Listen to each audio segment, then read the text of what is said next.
ਉਗਵੈ ਸੂਰ ਅਸੁਰ ਸੰਘਾਰੈ, ਊਚੋ ਦੇਖ ਸ਼ਬਦ ਵਿਚਾਰ। ਊਪਰ ਆਦ ਅੰਤ ਤਿਹੁ ਲੋਇ,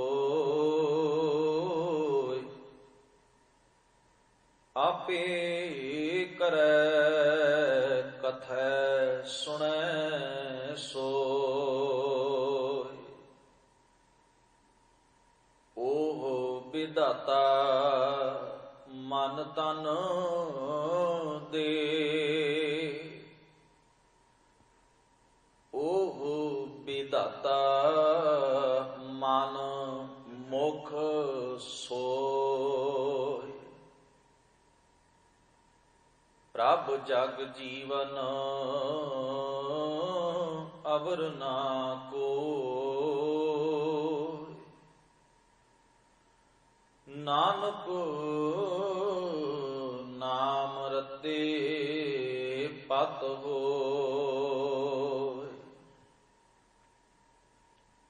ਰਾਜਨ ਰਾਮ ਰਵੈ ਹਿਤਕਾਰ, ਰਣ ਮਹਿ ਲੂਜੈ ਮਨੁਆ ਮਾਰ। ਰਾਤ ਦਿਨੰਤ ਰਹੈ ਰੰਗ ਰਾਤਾ, ਤੀਨ ਭਵਨ ਜੁਗ ਚਾਰੇ ਜਾਤਾ। ਜਿਨ ਜਾਤਾ ਸੋ ਤਿਸ ਹੀ ਜਿਹਾ, ਅਤ ਨਿਰਮਾਇਲ ਸੀਜਸ ਦੇਹਾ।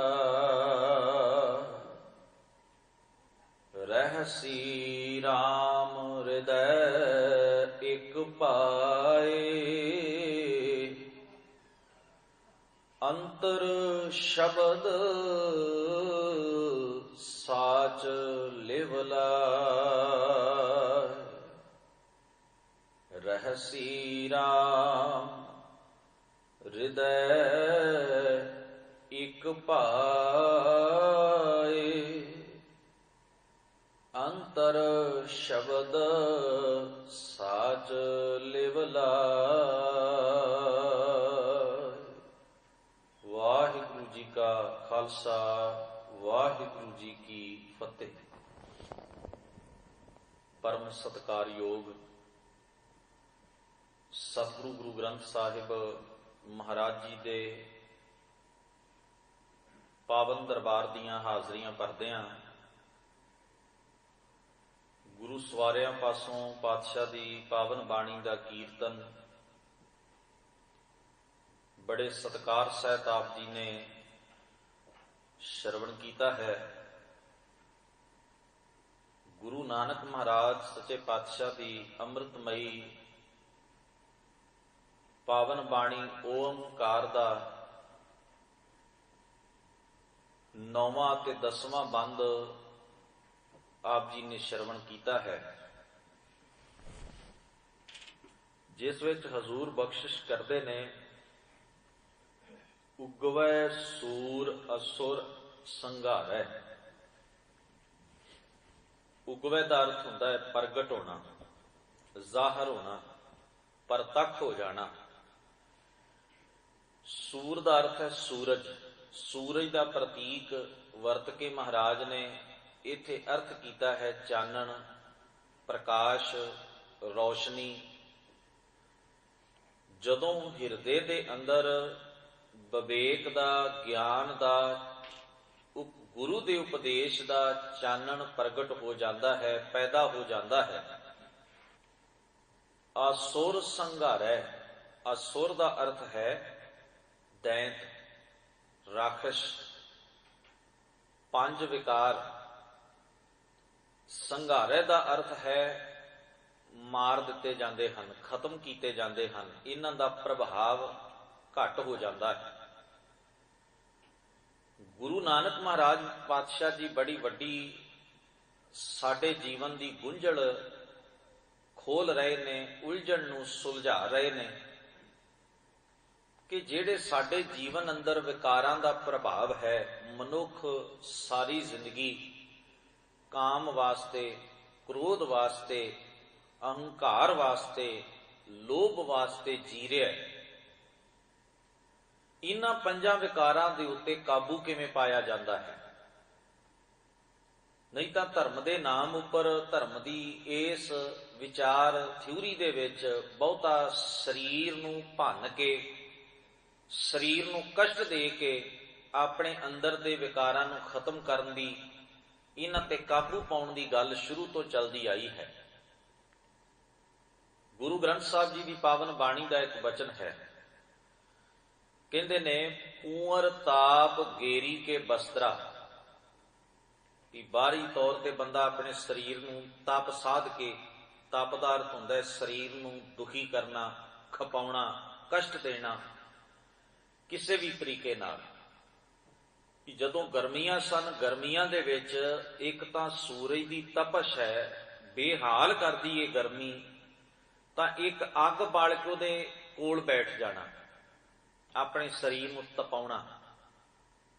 ਸਰਦੀਆਂ ਦੇ ਦਿਨਾਂ ਦੇ ਅੰਦਰ ਜਦੋਂ ਠੰਡ ਸਰੀਰ ਨੂੰ ਬੇਹਾਲ ਕਰ ਰਹੀ ਹੋਵੇ, ਉਸ ਵੇਲੇ ਆਪਣੇ ਸਰੀਰ ਨੂੰ ਨਗਨ ਕਰਕੇ, ਕੱਪੜੇ ਲਾਹ ਕੇ, ਨੰਗੇ ਰੂਪ ਵਿੱਚ ਠੰਡੇ ਪਾਣੀ ਵਿੱਚ ਖਲੋ ਜਾਣਾ। ਕਈ ਘੜੇ ਪਾਣੀ ਦੇ ਸਿਰ ਵਿੱਚ ਪਵਾਉਣੇ ਆਪਣੇ ਚੇਲਿਆਂ ਪਾਸੋਂ। ਭੁੱਖੇ ਰਹਿਣਾ, ਪਿਆਸੇ ਰਹਿਣਾ, ਵਾਲ ਨਾ ਵਾਹੁਣੇ, ਉਹਦੀਆਂ ਜਟਾਵਾਂ ਬਣਾ ਲੈਣੀਆਂ, ਵਾਲ ਬੰਨ੍ਹ ਕੇ ਫੇਰ ਲਗਾਤਾਰ ਅੱਖਾਂ ਬੰਦ ਕਰਕੇ ਮੰਤਰ ਰਟਨ ਕਰਨਾ ਕਿ ਨੀਂਦ ਨਾ ਆ ਜਾਏ। ਬੜੇ ਐਸੇ ਕਰਮ, ਬੜੀਆਂ ਐਸੀਆਂ ਜੁਗਤਾਂ, ਸਰੀਰ ਤੇ ਸੁਆਹ ਮੜ ਲੈਣੀ। ਇਹ ਸਾਰੇ ਤਪ ਦੇ ਦਾਇਰੇ ਵਿੱਚ ਆਉਂਦੇ ਨੇ ਕੰਮ। ਇਹ ਤਾਂ ਮੈਂ ਕੁਝ ਕੀ ਗਿਣੇ ਨੇ, ਕਰਨ ਵਾਲੇ ਤਾਂ ਬਹੁਤ ਕੁਝ ਨੇ। ਗੁਰੂ ਸਾਹਿਬ ਆਖਦੇ ਨੇ ਵੀ ਇਹੋ ਜਿਹੇ ਜਿਹੜੇ ਤਪ ਨੇ, ਕੁੰਵਰ ਤਾਪ, ਅੱਗੇ ਸ਼ਬਦ ਵਰਤਿਆ ਗੇਰੀ ਕੇ ਬਸਤਰਾ, ਗੇਰੂਏ ਰੰਗ ਦੇ ਕੱਪੜੇ, ਭਗਵੇਂ ਰੰਗ ਦੇ ਕੱਪੜੇ ਆਪਣੇ ਸਰੀਰ ਉੱਤੇ ਪਾ ਲਏ। ਵੀ ਬੰਦਾ ਇਸ ਨੇ ਸੰਨਿਆਸ ਲੈ ਲਿਆ, ਇਹ ਤਿਆਗੀ ਹੋ ਗਿਆ, ਇਹਦਾ ਹੁਣ ਗ੍ਰਸਥ ਸਮਾਜ ਸੰਸਾਰ ਨਾਲ ਕੋਈ ਸੰਬੰਧ ਨਹੀਂ। ਗੁਰੂ ਸਾਹਿਬ ਅਗਲੀ ਪੰਕਤੀ ਵਿੱਚ ਇੱਕ ਸ਼ਬਦ ਵਰਤਦੇ ਨੇ, ਅਪਦਾ ਕਾ ਮਾਰਿਆ ਗ੍ਰਹਿ ਤੇ ਨਸਤਾ। ਤਪ ਸਾਧਨ ਵਾਲਾ, ਗੇਰੂਏ ਰੰਗ ਦੇ ਕੱਪੜੇ ਪਾਉਣ ਵਾਲਾ, ਗੁਰੂ ਮਹਾਰਾਜ ਆਖਦੇ ਨੇ ਅਪਦਾ ਕਾ ਮਾਰਿਆ, ਆਪਣੇ ਮੁਸੀਬਤਾਂ ਦੁੱਖਾਂ ਨੂੰ ਸਹਿਣ ਨਾ ਕਰ ਸਕਣ ਵਾਲਾ, ਅਸਹਿਣਸ਼ੀਲ ਆਦਮੀ, ਜਿਹਦੇ ਮਨ ਦਾ ਦਾਇਰਾ ਬੜਾ ਛੋਟਾ ਹੈ, ਆਪਣੀਆਂ ਜ਼ਿੰਮੇਵਾਰੀਆਂ ਤੋਂ ਭਗੌੜਾ ਹੁੰਦਾ ਹੈ ਔਰ ਗ੍ਰਹਿ ਤੇ ਘਰ ਤੋਂ ਨਸ ਜਾਂਦਾ ਹੈ, ਘਰ ਛੱਡ ਜਾਂਦਾ ਹੈ, ਤਿਆਗੀ ਹੋ ਜਾਂਦਾ ਹੈ। ਅੱਗੇ ਸ਼ਬਦ ਵਰਤਿਆ ਦੇਸ਼ ਛੋੜ, ਘਰ ਛੱਡਿਆ, ਆਪਣਾ ਇਲਾਕਾ ਛੱਡਿਆ, ਆਪਣੇ ਲੋਕ ਛੱਡੇ, ਵੀ ਇਹਨਾਂ ਨਾਲੋਂ ਸੰਬੰਧ ਟੁੱਟ ਜਾਏ, ਦੂਰ ਚਲਿਆ ਗਿਆ, ਪਰਦੇਸੈ ਧਾਇਆ। ਗੁਰੂ ਮਹਾਰਾਜ ਕਹਿੰਦੇ ਨੇ ਪਰ ਇੱਕ ਚੀਜ਼ ਹੈ, ਘਰ ਛੱਡ ਆਇਆ, ਪਰਿਵਾਰ ਛੱਡ ਆਇਆ, ਰਿਸ਼ਤੇਦਾਰੀਆਂ ਛੱਡ ਆਇਆ, ਦੋਸਤ ਮਿੱਤਰ ਜਾਣ ਪਛਾਣ ਵਾਲੇ ਲੋਕਾਂ ਨਾਲੋਂ ਸੰਬੰਧ ਤੋੜ ਆਇਆ, ਜਿੱਥੇ ਪੈਦਾ ਹੋਇਆ ਉਹਨਾਂ ਇਲਾਕਾ ਜਿਹੜਾ ਸੀ ਉਹ ਜਾਣ ਪਛਾਣ ਵਾਲਾ ਉਹ ਤਿਆਗ ਆਇਆ। ਹੁਣ ਗੁਰੂ ਸਾਹਿਬ ਕਹਿੰਦੇ ਵੇਖੋ ਸਭ ਛੱਡ ਆਇਆ ਇਹ ਬੰਦਾ, ਪਰ ਪੰਜ ਚੰਡਾਲ ਨਾਲੇ ਲੈ ਆਇਆ। ਪੰਜ ਚੰਡਾਲ ਨਾਲ ਹੀ ਚੁੱਕੀ ਬੈਠਾ ਹੈ। ਨਾ ਕ੍ਰੋਧ ਨੂੰ ਕੋਈ ਫਰਕ ਪਿਆ ਸਾਰੀ ਜ਼ਿੰਦਗੀ 'ਚ, ਜਿਹੜੀ ਕਿ ਸਭ ਤੋਂ ਵੱਡੀ ਮੁਸ਼ਕਲ ਹੈ ਇਹਦੇ ਜੀਵਨ ਦੀ, ਜਿਹਦਾ ਕਰਕੇ ਸਾਰਾ ਕਲੇਸ਼ ਖੜਾ ਹੁੰਦਾ ਹੈ, ਜਿਹਦਾ ਕਰਕੇ ਰੌਲਾ ਪੈਂਦਾ ਹੈ, ਜਿਹਦਾ ਕਰਕੇ ਸਭ ਇੱਕ ਦੂਜੇ ਦੇ ਵੈਰੀ ਹੋ ਗਏ। ਨਾ ਤਾਂ ਉਹ ਕ੍ਰੋਧ ਵਾਲੇ ਸੁਭਾਅ ਨੂੰ ਕਾਬੂ ਰੱਖ ਸਕਿਆ, ਨਾ ਕਾਮ ਵਾਲੀਆਂ ਭਾਵਨਾਵਾਂ ਨੂੰ ਸੁਧਾਰ ਸਕਿਆ, ਨਾ ਆਪਣੇ ਅੰਦਰ ਦੀ ਹਵਸ ਲੋਭ ਉੱਤੇ ਕਾਬੂ ਪਿਆ, ਨਾ ਆਪਣੀ ਹਉਮੈ ਹੰਕਾਰ ਦੀ ਭਾਸ਼ਾ ਤੇ ਕੰਟਰੋਲ ਹੋਇਆ। ਕਹਿੰਦੇ ਪੰਜ ਚੰਡਾਲ ਨਾਲੇ ਲੈ ਆਇਆ, ਸਭ ਕੁਝ ਛੱਡ ਆਇਆ, ਪਰ ਪੰਜਾਂ ਚੰਡਾਲਾਂ ਨੂੰ ਨਾਲੇ ਹੀ ਚੁੱਕ ਲਿਆ। ਉਹ ਨਹੀਂ ਛੱਡੇ, ਉਹ ਨਾਲ ਹੀ ਨੇ। ਹੁਣ ਗੁਰੂ ਸਾਹਿਬ ਨੇ ਬਾਣੀ ਦੇ ਵਿੱਚ ਆਖਿਆ ਐਸੇ ਭਾਵੇਂ ਅਣਗਿਣਤ ਕਰਮ ਬੰਦਾ ਕਰ ਲਵੇ, ਸਰੀਰ ਨੂੰ ਖਪਾਉਣਾ, ਦਾਨ ਦੇਣਾ, ਧਰਮ ਗ੍ਰੰਥਾਂ ਦੇ ਰਟਨ ਰਟਾਉਣ ਦੀਆਂ ਗੱਲਾਂ ਔਰ ਆਪਣੇ ਸਰੀਰ ਨੂੰ ਸਾਧਣ ਦੀਆਂ ਗੱਲਾਂ, ਇਹ ਸਭ ਮੋਨ ਧਾਰਨ ਕਰਨਾ, ਸਰੀਰ ਨੂੰ ਚਰਵਾ ਲੈਣ ਤੱਕ ਦੀਆਂ ਗੱਲਾਂ, ਸਿਰ ਕਰਵਤ ਧਰਾਏ ਮਨ ਕੀ ਮੈਲ ਨਾ ਉਤਰੈ, ਇਹ ਵਿਦ ਜੇ ਲੱਖ ਯਤਨ ਕਰਾਏ। ਉੱਥੇ ਸਤਿਗੁਰੂ ਇੱਕੋ ਸ਼ਬਦ ਵਰਤਦੇ ਨੇ। ਮਹਾਰਾਜ ਕਹਿੰਦੇ ਨੇ, ਪਾਠ ਪੜਿਓ ਅਰ ਵੇਦ ਵਿਚਾਰਿਓ, ਨਿਵਲ ਭੁਅੰਗਮ ਸਾਧੇ ਪੰਚ ਜਨਾ ਸਿਉ ਸੰਗ ਨਾ ਛੁਟਕਿਓ, ਅਦਕ ਅਹੰ ਬੁੱਧ ਬੰਦੇ ਪਿਆਰੇ, ਇਨ ਬਿਦ ਮਿਲਣ ਨਾ ਜਾਈ, ਮੈਂ ਕੀਏ ਕਰਮ ਅਨੇਕਾ, ਹਾਰ ਪਰਿਓ ਸੁਆਮੀ ਕੈ ਦੁਆਰੈ, ਦੀਜੈ ਬੁੱਧ ਵਿਵੇਕਾ, ਮੋਨ ਭਇਓ ਕਰਪਾਤੀ ਰਹਿਓ, ਨਗਨ ਫਿਰਿਓ ਬਨ ਮਾਹੀ, ਤਟ ਤੀਰਥ ਜਾਏ ਧਰਤੀ ਭ੍ਰਮਿਓ, ਦੁਬਦਾ ਛੁਟਕੈ ਨਾਹੀ। ਇਹ ਸਾਰੀ ਅਸ਼ਟਪਦੀ ਚ ਮਹਾਰਾਜ ਐਸੇ ਹੀ ਕਰਮਾਂ ਦਾ ਜ਼ਿਕਰ ਕਰਦੇ ਨੇ ਲਗਾਤਾਰ। ਗੁਰੂ ਮਹਾਰਾਜ ਕਹਿੰਦੇ ਨੇ, ਸਰੀਰ ਨੂੰ ਤਪਾ ਕੇ, ਖਪਾ ਕੇ, ਦੁੱਖ ਦੇ ਕੇ, ਹਰ ਤਰ੍ਹਾਂ ਦੀ ਮੁਸੀਬਤ ਵਿੱਚ ਫਸਾ ਕੇ, ਕਸ਼ਟ ਸਹਿ ਕੇ, ਫਿਰ ਇਨਸਾਨ ਚਾਹੁੰਦਾ ਹੈ ਵੀ ਮੇਰੇ ਅੰਦਰ ਦੇ ਮਨ ਦੇ ਜਿਹੜੇ ਵਿਕਾਰ ਨੇ ਉਹ ਕਾਬੂ ਚ ਆ ਜਾਣ, ਉਹਨਾਂ ਨੂੰ ਕਿਸੇ ਤਰ੍ਹਾਂ ਮੈਂ ਖਤਮ ਕਰ ਲਵਾਂ, ਮਿਟਾ ਲਵਾਂ। ਮਨ ਸ਼ੂਨ ਅਵਸਥਾ, ਜੋਗੀ ਕਹਿੰਦੇ ਸਨ, ਸ਼ੂਨ ਅਵਸਥਾ ਵਿੱਚ ਚਲਿਆ ਜਾਂਦਾ ਹੈ ਮਨ। ਸ਼ੂਨ ਅਵਸਥਾ ਦਾ ਮਤਲਬ ਹੈ ਮਨ ਨੂੰ ਬਸ ਇੱਕ ਤਰ੍ਹਾਂ ਦੇ ਨਾਲ ਫੁਰਨਿਆਂ ਤੋਂ ਰਹਿਤ ਕਰ ਲਿਆ, ਕੋਈ ਫੁਰਨਾ ਹੀ ਨਹੀਂ ਮਨ ਵਿੱਚ। ਅਫੁਰ, ਜਿੱਥੇ ਫੁਰਨਾ ਕੋਈ ਨਹੀਂ। ਗੁਰਬਾਣੀ ਵਿੱਚ ਵੀ ਅਫੁਰ ਸ਼ਬਦ ਆਇਆ ਹੈ। ਅਫੁਰ ਦਾ ਅਰਥ ਹੈ ਜਿੱਥੇ ਮਾੜਾ ਫੁਰਨਾ ਨਾ ਫੁਰੇ, ਪਰ ਜੋਗੀ ਕਹਿੰਦੇ ਸਨ ਫੁਰਨਾ ਰਹਿਣ ਹੀ ਨਹੀਂ ਦੇਣਾ। ਫੁਰਨੇ ਹੀ ਤਾਂ ਮਨ ਦੇ, ਖਿਆਲ ਹੀ ਤਾਂ ਮਨ ਦੇ ਭਟਕਾਉਂਦੇ ਨੇ, ਖਿਆਲ ਹੀ ਨਾ ਉੱਠੇ। ਇਹ ਨਾ ਹੋਇਆ ਤੇ ਨਾ ਹੋ ਸਕਦਾ ਸੀ, ਇਹ ਕੁਦਰਤ ਦੇ ਨੇਮ ਤੋਂ ਹੀ ਉਲਟ ਗੱਲ ਹੈ। ਹੁਣ ਤੁਸੀਂ ਸੋਚੋ, ਆਪਾਂ ਇਨਸਾਨ ਆ, ਜੇ ਸਾਡੇ ਮਨ ਅੰਦਰ ਕੋਈ ਫੁਰਨਾ ਹੀ ਨਾ ਆਵੇ ਤੇ ਸਾਡੀ ਕੋਈ ਜ਼ਿੰਦਗੀ ਥੋੜਾ ਹੈ। ਮਨ ਦੇ ਖਿਆਲ ਹੀ ਤੇ ਸਾਨੂੰ ਲਈ ਫਿਰਦੇ ਨੇ ਸਾਰੀ ਜ਼ਿੰਦਗੀ। ਆਇਓ ਬੰਦਾ ਦੁਨੀ ਵਿੱਚ ਵਤ ਆ ਸੋਨੀ ਬੰਨ, ਆਸਾਂ ਨੇ ਬੰਦੇ ਦੇ ਮਨ ਅੰਦਰ, ਕੁਝ ਗੱਲਾਂ ਨੇ, ਕੁਝ ਹਸਰਤਾਂ ਨੇ, ਕੁਝ ਇੱਛਾਵਾਂ ਨੇ, ਉਹਨਾਂ ਕਰਕੇ ਹੀ ਤੇ ਬੰਦਾ ਤੁਰਿਆ ਫਿਰਦਾ ਹੈ। ਅਸੀਂ ਇੱਥੇ ਆਏ ਹਾਂ ਸਤ ਸੰਗਤ ਸਥਾਨ ਉੱਤੇ, ਤਾਂ ਵੀ ਮਨ ਅੰਦਰ ਕੋਈ ਫੁਰਨਾ ਆਇਆ ਤੇ ਸਾਡਾ ਸਰੀਰ ਚੱਲ ਪਿਆ, ਅਸੀਂ ਤੁਰ ਕੇ ਸਫ਼ਰ ਕਰਕੇ ਇੱਥੇ ਪਹੁੰਚ ਗਏ। ਜੇ ਮਨ ਦਾ ਫੁਰਨਾ ਹੀ ਨਾ ਆਉਂਦਾ, ਪੱਥਰਾਂ ਵਾਂਗ ਬੈਠੇ ਰਹਿੰਦੇ। ਕੁਦਰਤ ਨੇ ਜਿਹੜਾ ਇਸ ਸਰੀਰ ਦਾ ਢਾਂਚਾ ਬਣਾਇਆ ਹੈ, ਇਸ ਸਰੀਰ ਦੇ ਢਾਂਚੇ ਦੇ ਅੰਦਰ ਇਸ ਨੂੰ ਚਲਾਉਣ ਦੀ ਕੋਈ ਤਾਕਤ ਰੱਖੀ ਹੈ। ਮਨ ਸਾਡਾ ਇਸ ਸਰੀਰ ਦੀ ਗੱਡੀ ਦਾ ਡਰਾਈਵਰ ਹੈ, ਰਥਵਾਈ ਹੈ ਇਸ ਰਥ ਦਾ। ਉਹ ਜਿੱਧਰ ਨੂੰ ਪ੍ਰੇਰਨਾ ਕਰਦਾ ਹੈ, ਸਰੀਰ ਉਸੇ ਪਾਸੇ ਨੂੰ ਤੁਰਿਆ ਫਿਰਦਾ ਹੈ। ਚੰਗੇ ਮਾੜੇ ਹਰ ਤਰ੍ਹਾਂ ਦੇ ਫੁਰਨੇ ਸਾਡੇ ਮਨ ਦੇ ਅੰਦਰ ਉੱਠਦੇ ਨੇ। ਬਸ ਗੁਰੂ ਸਾਹਿਬ ਨੇ ਇਹ ਆਖਿਆ, ਆਪਣੇ ਮਨ ਦੇ ਫੁਰਨੇ ਸ਼ੁੱਧ ਕਰਨੇ ਨੇ, ਸਵਾਰਨੇ ਨੇ। ਇਹ ਨਹੀਂ ਵੀ ਮਨ ਚ ਫੁਰਨੇ ਹੀ ਨਾ ਉੱਠਣ। ਜੇ ਉੱਠਣ ਹੀ ਨਾ ਤੇ ਫਿਰ ਤਾਂ ਬੰਦਾ ਮਰਿਆ, ਮਿਰਤਕ ਹੈ, ਫਿਰ ਤਾਂ ਜ਼ਿੰਦਗੀ ਦਾ ਕੋਈ ਰਸ ਹੀ ਨਹੀਂ, ਕੋਈ ਜ਼ਿੰਦਗੀ ਹੈ ਹੀ ਨਹੀਂ ਕਹਿ ਲਓ। ਗੁਰੂ ਸਾਹਿਬ ਜੀ ਉਹਨਾਂ ਦੀ ਜੋਗੀਆਂ ਦੀ ਥਿਊਰੀ ਨੂੰ ਇਸ ਕਰਕੇ ਨਹੀਂ ਸਨ ਕਬੂਲ ਕਰਦੇ ਔਰ ਰਿਜੈਕਟ ਕਰਦੇ ਸਨ, ਰੱਦ ਕਰਦੇ ਸਨ, ਵੀ ਉਹ ਅਨਹੋਣੀਆਂ ਗੱਲਾਂ ਨੇ ਜੋ ਹੋ ਹੀ ਨਹੀਂ ਸਕਦੀਆਂ, ਜਿਨ੍ਹਾਂ ਦਾ ਮਤਲਬ ਮਾਇਨਾ ਹੀ ਕੋਈ ਨਹੀਂ ਮਨੁੱਖ ਦੀ ਜ਼ਿੰਦਗੀ ਦੇ ਅੰਦਰ, ਕਿ ਬਸ ਜੀ ਮਨ ਜਿਹੜਾ ਹੈ ਉਹ ਸ਼ੂਨ, ਜ਼ੀਰੋ ਹੋ ਜਾਏ, ਮਨ ਦੇ ਅੰਦਰ ਕੁਝ ਉੱਠੇ ਹੀ ਨਾ, ਕੋਈ ਖਿਆਲ, ਕੋਈ ਵਿਚਾਰ ਹੀ ਨਾ ਉੱਠੇ। ਕਮਾਲ ਹੈ। ਇੱਕ ਬਚਨ ਹੋਰ ਸਾਂਝਾ ਕਰਾਂ, ਜੇ ਜੋਗੀ ਜੋਗ ਮਤ ਦੇ ਵਿਚਾਰ ਮੁਤਾਬਕ ਵੀ ਮਨ 'ਚ ਕੋਈ ਫੁਰਨਾ ਹੀ ਨਾ ਉੱਠੇ, ਫੁਰਨਿਆਂ ਤੋਂ ਰਹਿਤ ਹੋਣਾ, ਤੇ ਜਿਹੜਾ ਉਹ ਤਪ ਸਾਧਦੇ ਸਨ, 84 ਆਸਨ ਕਰਦੇ ਸਨ, ਪ੍ਰਾਣਾਯਾਮ ਕਰਦੇ ਸਨ, ਘਰ ਛੱਡਦੇ ਸਨ, ਉਹ ਵੀ ਤੇ ਮਨ ਵਿੱਚ ਹੀ ਖਿਆਲ ਆਇਆ ਤੇ ਆਹ ਕਰੀਏ, ਤਾਂ ਉਹਦੇ ਤੇ ਅਮਲ ਕਰਨਾ ਸ਼ੁਰੂ ਕਰ ਦਿੱਤਾ। ਇੱਕ ਪਾਸੇ ਮਨ ਦੇ ਫੁਰਨੇ ਤੇ ਅਮਲ ਕਰ ਰਹੇ ਨੇ, ਦੂਜੇ ਪਾਸੇ ਮਨ ਦੇ ਫੁਰਨੇ ਮਾਰ ਰਹੇ ਨੇ। ਦੋਵੇਂ ਗੱਲਾਂ ਹੀ ਵਿਰੋਧੀ ਨੇ। ਇਹ ਵੀ ਤੇ ਫੁਰਨਾ ਮਨ 'ਚ ਹੀ ਉੱਠਿਆ ਵੀ ਆਪਾਂ ਤਪ ਕਰੀਏ, ਆਪਾਂ 84 ਆਸਨ ਕਰੀਏ, ਪ੍ਰਾਣਾਯਾਮ ਕਰੀਏ, ਈੜਾ ਪਿੰਗਲਾ ਸੁਖਮਨਾ ਦਾ ਅਭਿਆਸ ਕਰੀਏ, ਘਰ ਛੱਡੀਏ, ਜੰਗਲਾਂ 'ਚ ਜਾਈਏ, ਮੰਦਰਾਂ ਤੇ ਜਾਈਏ, ਮੱਠਾਂ ਦੇ ਵਿੱਚ ਬੈਠੀਏ, ਤੀਰਥਾਂ ਦੇ ਇਸ਼ਨਾਨ ਕਰੀਏ। ਇਹ ਵੀ ਤਾਂ ਮਨ ਅੰਦਰ ਹੀ ਫੁਰਨੇ ਉੱਠੇ ਨੇ ਤੇ ਉਹਨਾਂ ਨੂੰ ਅਪਲਾਈ ਕਰ ਲਿਆ। ਇੱਕ ਪਾਸੇ ਮਨ ਦੇ ਫੁਰਨੇ ਮੰਨੇ ਜਾ ਰਹੇ ਨੇ, ਦੂਜੇ ਪਾਸੇ ਜੀ ਮਨ ਦੇ ਫੁਰਨੇ ਖਤਮ ਕਰ ਦੇਣੇ ਨੇ। ਅਨਹੋਣੀਆਂ ਗੱਲਾਂ ਜੋ ਕੁਦਰਤ ਦੇ ਵਿਧਾਨ ਤੋਂ ਉਲਟ ਨੇ, ਉਹਦੇ ਉੱਤੇ ਆਪਣਾ ਸਾਰਾ ਜੀਵਨ ਲਾਇਆ ਗਿਆ। ਸਾਰੀ ਜ਼ਿੰਦਗੀ ਉਸ ਚੀਜ਼ ਦੇ ਉੱਤੇ ਹੀ ਕੰਮ ਕੀਤਾ ਜਾਂਦਾ ਰਿਹਾ, ਪਰ ਨਾ ਉਸ ਵਿੱਚੋਂ ਕੁਝ ਨਿਕਲਿਆ ਔਰ ਨਾ ਨਿਕਲਣਾ ਹੀ ਸੀ। ਗੁਰੂ ਗ੍ਰੰਥ ਸਾਹਿਬ ਮਹਾਰਾਜ ਨੇ ਇਸੇ ਕਰਕੇ ਇੱਕ ਜੁਗਤ ਸੁਝਾਈ, ਅੰਜਨ ਮਾਹੇ ਨਿਰੰਜਨ ਰਹੀਐ, ਜੋਗ ਜੁਗਤ ਇਮ ਪਾਈਐ। ਅੰਜਨ ਮਾਹੇ, ਅੰਜਨ ਦਾ ਅਰਥ ਹੁੰਦਾ ਕਾਲਕ, ਨਿਰੰਜਨ ਦਾ ਅਰਥ ਹੁੰਦਾ ਕਾਲਕ ਤੋਂ ਰਹਿਤ। ਭਾਵ ਮਾਇਆ ਦੇ ਇਸ ਪਸਾਰੇ 'ਚ ਰਹਿ ਕੇ ਹੀ ਬੰਦਾ ਮਾਇਆ ਤੋਂ ਮੁਕਤ ਹੋਣ ਦੀ ਜੁਗਤ ਸਿੱਖ ਲਵੇ, ਤਰੀਕਾ ਸਿੱਖ ਲਵੇ। ਅੰਜਨ ਮਾਹੇ ਨਿਰੰਜਨ ਰਹੀਐ। ਅੱਗੇ ਹਜ਼ੂਰ ਨੇ ਕਿਹਾ ਜੋਗ ਜੁਗਤ ਇਮ ਪਾਈਐ। ਜੋਗ ਦੀ ਜੁਗਤੀ, ਜੋਗ ਦਾ ਅਰਥ ਹੈ ਮਿਲਾਪ, ਸੱਚ ਨਾਲ ਮਿਲਾਪ ਹੋਣ ਦੀ ਇਹ ਜੁਗਤੀ ਬੰਦਾ ਸਿੱਖ ਲਵੇ, ਇਹ ਜੁਗਤ ਸਿੱਖੇ। ਗੁਰਮਤ ਦਾ ਜਦੋਂ ਅਸੀਂ ਵਿਚਾਰ ਪੜਾਂਗੇ ਤੇ ਬੜੇ ਭਰਮ ਸਾਡੇ ਮਨਾਂ ਦੇ ਦੂਰ ਹੋ ਜਾਣਗੇ।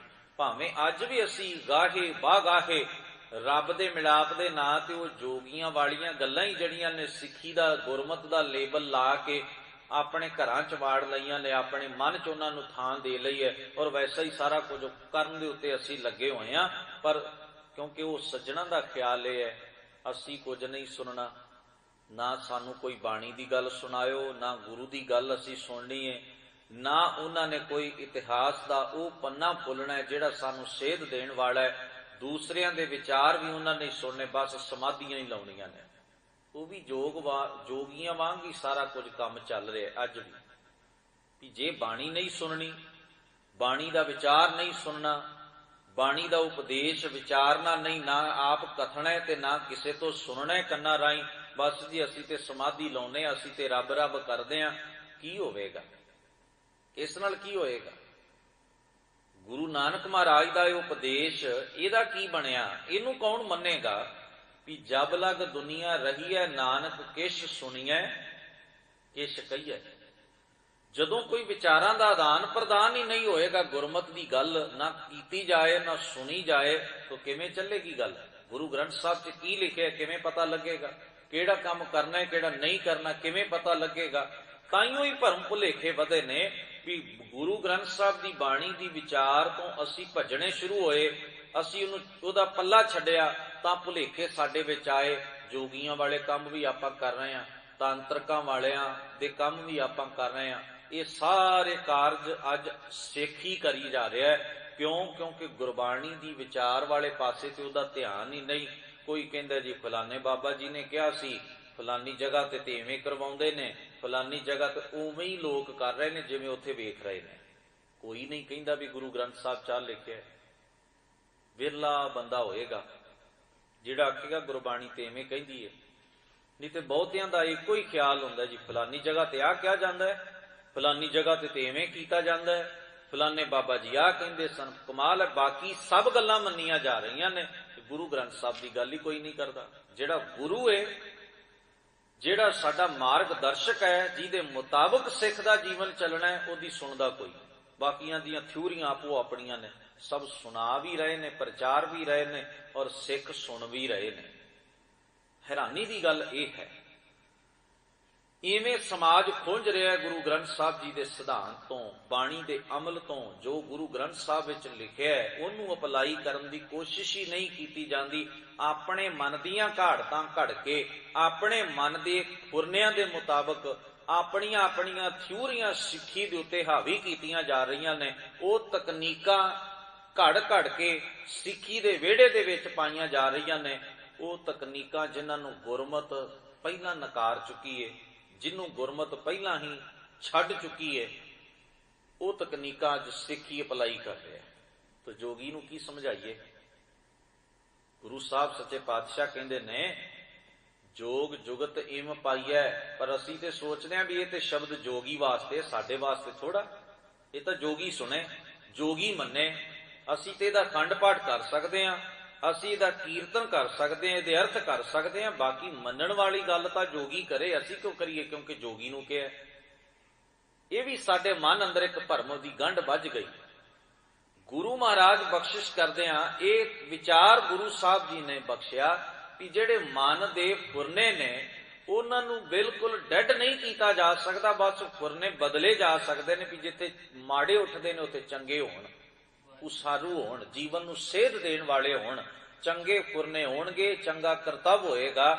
ਮਾੜੇ ਫੁਰਨੇ ਉੱਠਣਗੇ ਮਨ ਅੰਦਰ, ਮਾੜੇ ਕਰਤੱਵ ਹੋਣਗੇ, ਕੰਮ ਹੋਣਗੇ, ਕਿਰਦਾਰ ਮਾੜਾ ਬਣੇਗਾ, ਵਿਹਾਰ ਮਾੜਾ ਹੋਏਗਾ, ਆਲੇ ਦੁਆਲੇ ਗੰਦਗੀ ਪਸਰੇਗੀ।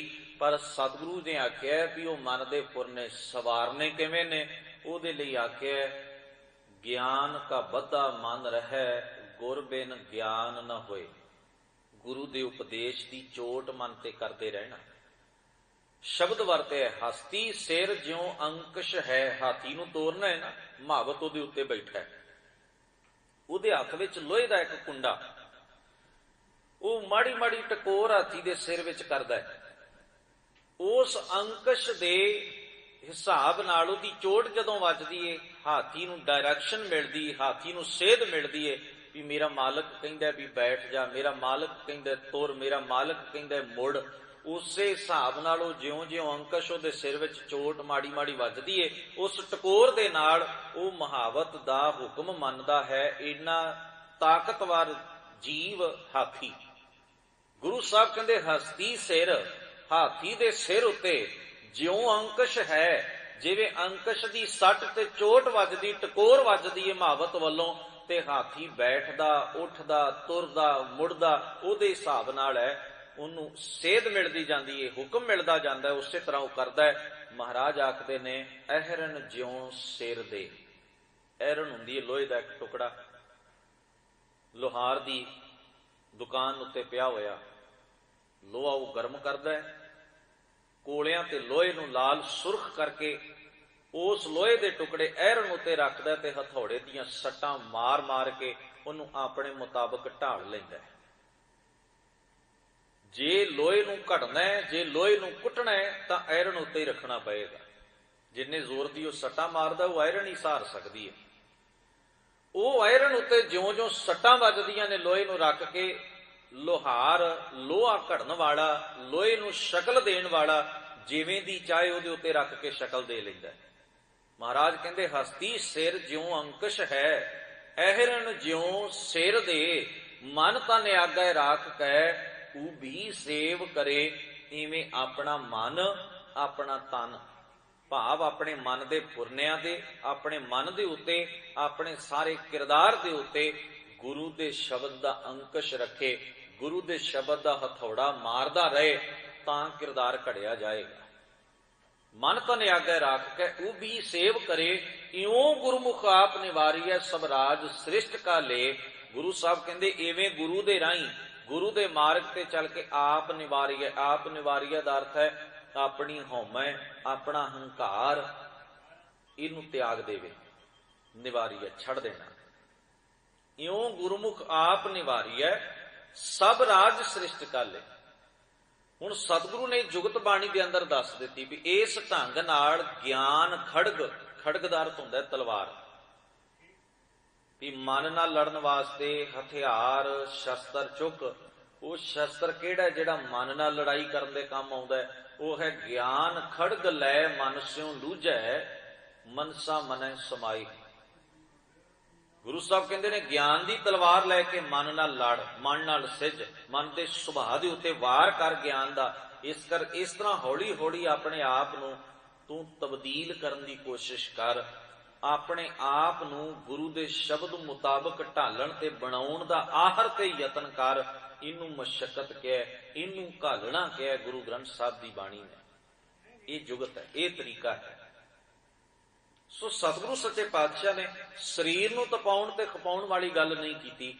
ਨਾ ਗੁਰੂ ਗ੍ਰੰਥ ਸਾਹਿਬ ਮਹਾਰਾਜ ਨੇ ਸਭ ਕੁਝ ਛੱਡ ਕੇ ਪਰੇ ਹੋ ਜਾਣ ਦੀ ਬਾਤ ਸਮਝਾਈਏ। ਮਹਾਰਾਜ ਤਾਂ ਆਖਦੇ ਨੇ ਬਦਲਣਾ ਬੰਦੇ ਦੇ ਜੀਵਨ ਨੇ ਮਨ ਕਰਕੇ।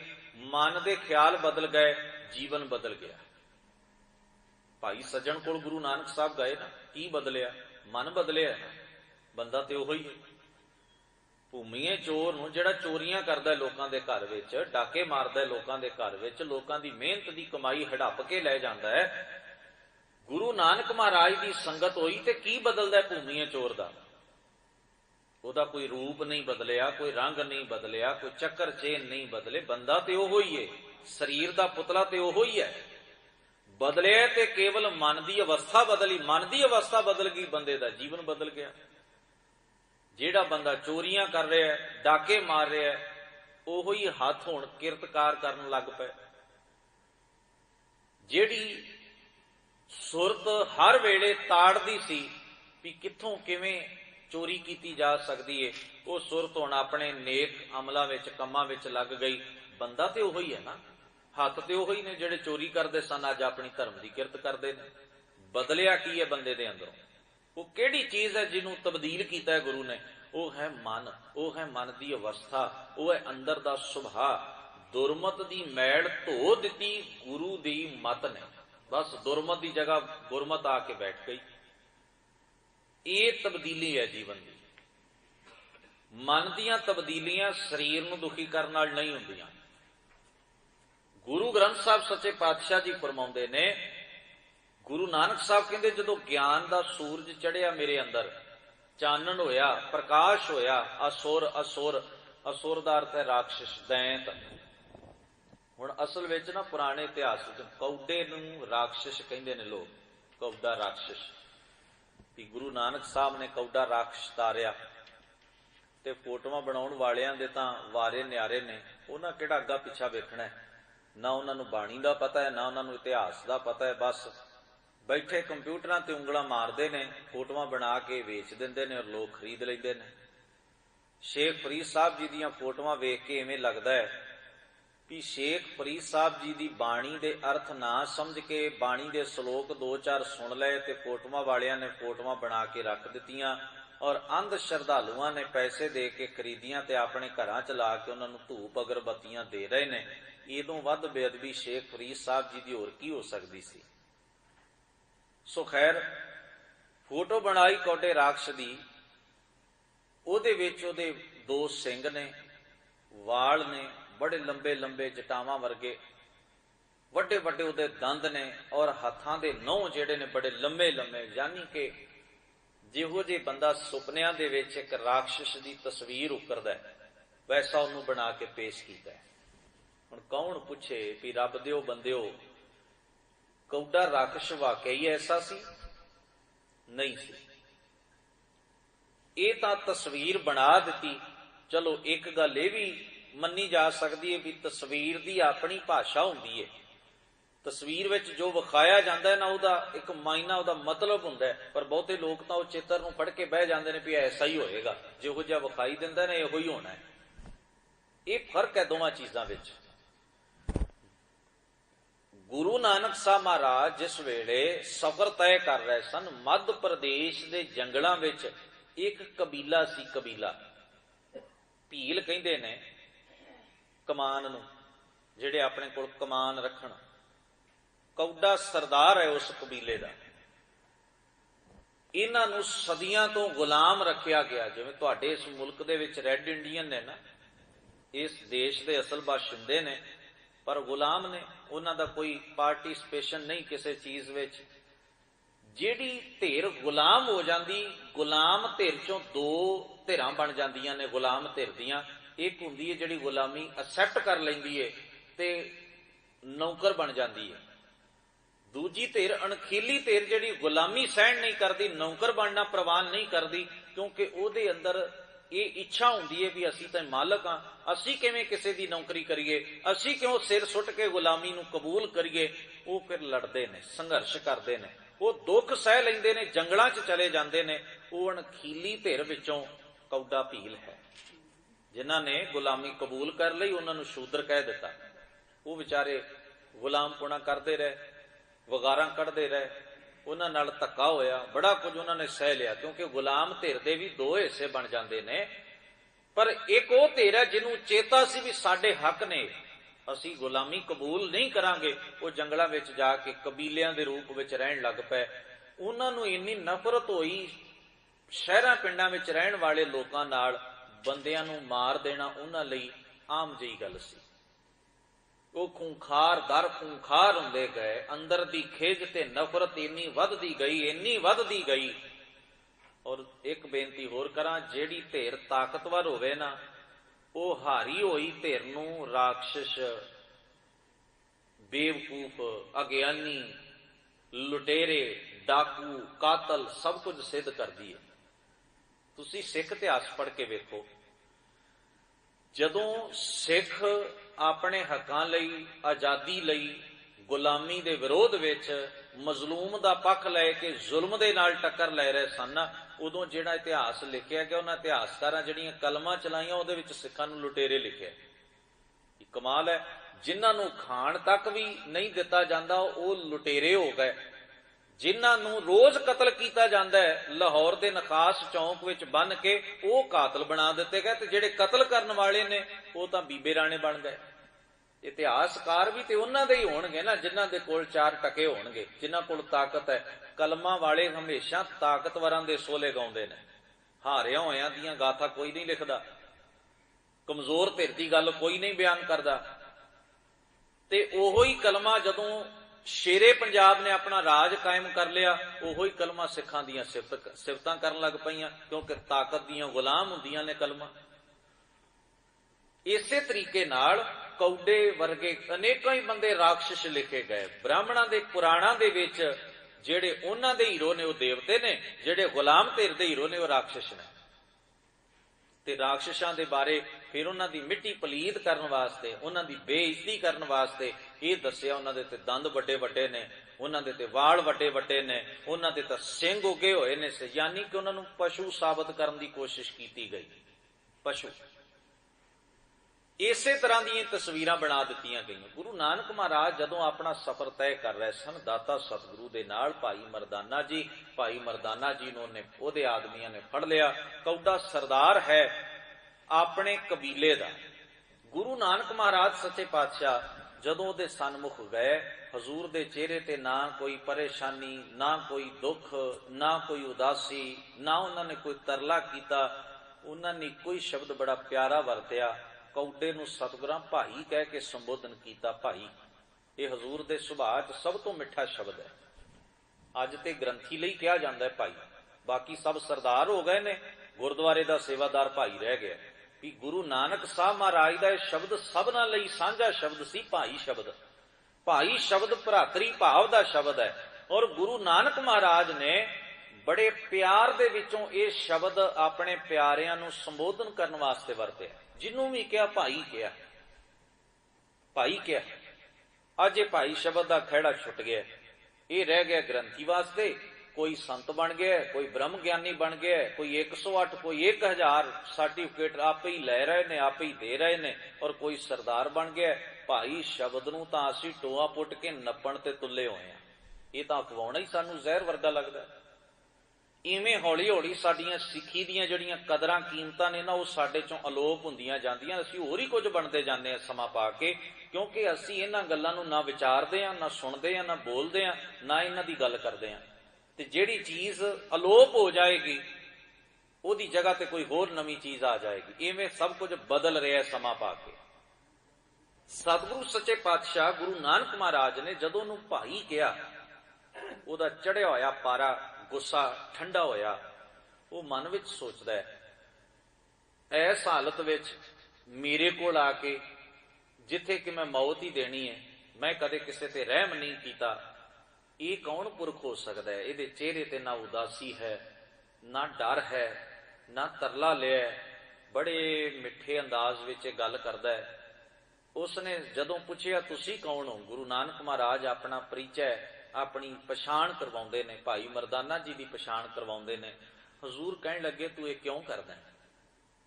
ਆਦਮਖੋਰ ਹੋ ਗਿਆ, ਤੇਰੇ ਸੁਭਾਅ ਦੇ ਵਿੱਚ ਇਹ ਸਾਰਾ ਕੁਝ ਆ ਗਿਆ ਹੈ। ਇਹਦਾ ਮਤਲਬ ਹੈ ਜਿਹੋ ਜਿਹਾ ਤੈਨੂੰ ਉਹ ਲੋਕ ਬਣਾਉਣਾ ਚਾਹੁੰਦੇ ਸਨ ਵੀ ਇਹ ਪਸ਼ੂ ਹੈ, ਇਹ ਰਾਖਸ਼ ਹੈ, ਇਹ ਖੂੰਖਾਰ ਨੇ, ਕਾਤਲ ਨੇ, ਡਕੈਤ ਨੇ, ਤੁਸੀਂ ਖਿਜੇ ਹੋਏ ਉਹਨਾਂ ਦੇ ਮੁਤਾਬਕ ਢਲਦੇ ਗਏ। ਇਹਦਾ ਮਤਲਬ ਉਹਨਾਂ ਦੇ ਆਖਿਆ ਸੱਚ ਹੋ ਗਿਆ ਨਾ, ਜਿੱਥੇ ਤੁਹਾਨੂੰ ਉਹ ਲਿਆਉਣਾ ਚਾਹੁੰਦੇ ਸਨ ਤੁਸੀਂ ਆ ਗਏ। ਹਜ਼ੂਰ ਨੇ ਆਖਿਆ ਕੋਈ ਵੀ ਚੀਜ਼ ਉਹਨਾਂ ਚਿਰ ਵਿਕਾਸ ਨਹੀਂ ਕਰ ਸਕਦੀ ਜਿੰਨਾ ਚਿਰ ਉਹ ਮੂਲ ਸਿਧਾਂਤ ਮਨੁੱਖਤਾ ਦੇ ਗੁਣਾਂ ਨੂੰ ਪ੍ਰਣਾਈ ਨਹੀਂ ਜਾਂਦੀ। ਉਹ ਆਜ਼ਾਦੀ ਵੀ ਕਾਹਦੀ ਆਜ਼ਾਦੀ ਏ, ਜਿਸ ਆਜ਼ਾਦੀ ਨੂੰ ਪਾ ਕੇ ਬੰਦੇ ਜਾਨਵਰ ਬਣ ਜਾਣ। ਤੇ ਜਾਨਵਰ ਬਣ ਕੇ ਜਿਹੜੀ ਆਜ਼ਾਦੀ ਲਈ ਜਾਂਦੀ ਉਹ ਆਜ਼ਾਦੀ ਨਹੀਂ ਹੁੰਦੀ, ਉਹ ਇੱਕ ਹੋਰ ਨਵੀਂ ਮੁਸੀਬਤ ਨੂੰ ਜਨਮ ਦਿੰਦੀ ਹੈ। ਹਜ਼ੂਰ ਗੁਰੂ ਨਾਨਕ ਮਹਾਰਾਜ ਸੱਚੇ ਪਾਤਸ਼ਾਹ ਨਾਲ ਬੜੇ ਹੀ ਵਿਚਾਰ ਹੋਏ ਹੋਣਗੇ। ਰੱਬ ਜਾਣੇ ਕੀ ਬਾਤਾਂ ਗੁਰੂ ਨਾਨਕ ਸਾਹਿਬ ਮਹਾਰਾਜ ਦੀਆਂ ਉਹਦੇ ਕੰਨੀ ਪਈਆਂ, ਕਿਵੇਂ ਉਸਨੇ ਗੁਰੂ ਨਾਨਕ ਸਾਹਿਬ ਸੱਚੇ ਪਾਤਸ਼ਾਹ ਦਾ ਉਪਦੇਸ਼ ਸੁਣਿਆ ਔਰ ਕੌਡਾ ਸਮੇਤ ਆਪਣੇ ਕਬੀਲੇ ਦੇ ਗੁਰੂ ਨਾਨਕ ਮਹਾਰਾਜ ਦਾ ਸਿੱਖ ਬਣਦਾ ਹੈ।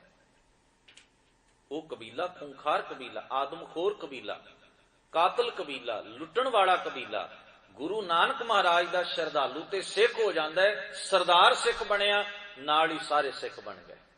ਸ਼ਰਧਾਲੂ ਹੋ ਗਏ, ਆਪਣੇ ਮੰਦੇ ਕਰਮਾਂ ਤੋਂ ਤੌਬਾ ਕਰ ਲਈ। ਹੁਣ ਨਾ ਤਾਂ ਉਹਦੇ 2 ਸਿੰਘ ਸਨ ਤੇ ਨਾ ਲੰਮੇ ਲੰਮੇ ਦੰਦ ਤੇ 9 ਸਨ ਤੇ ਨਾ ਹੀ ਉਹਦੀ ਸ਼ਕਲ ਪਸ਼ੂਆਂ ਵਰਗੀ, ਹੈ ਬੰਦਾ ਹੀ ਸੀ।